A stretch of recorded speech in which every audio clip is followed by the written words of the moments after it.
तो पासमन छोरा जमानी झंड को दे तो मजा मर ले तो पासमन छोरा जमानी झंड को दे तो सुमित सतीश रईमा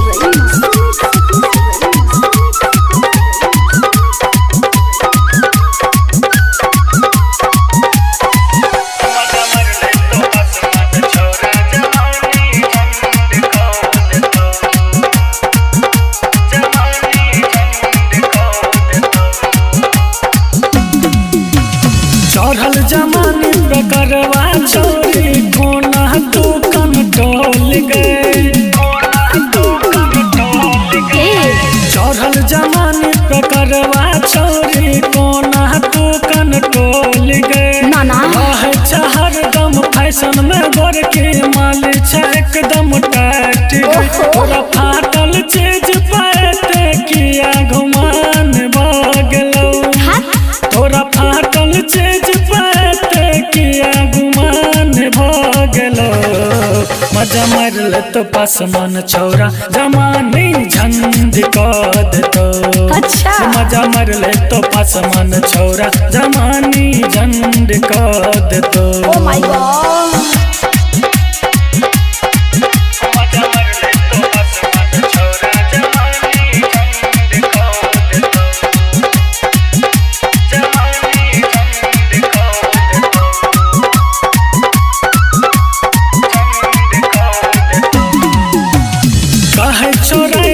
शंकर बिहारी चले न छाती उतान गए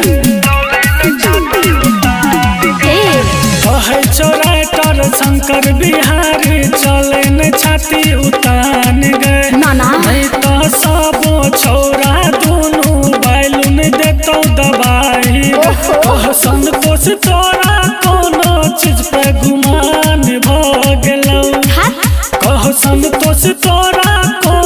चीज पे गुमान भागलो मजा मरल तो पासमन छोरा जमानी झंड को दे तो मजा मरल तो पासमन छोरा जमानी झंड को दे तो छोरी चढ़ल जमानी पे किया गुमान भागलो छोरी चढ़ल जमानी पे किया गुमान भागलो मजा मरल तो पासमन छोरा जमानी झंड को दे तो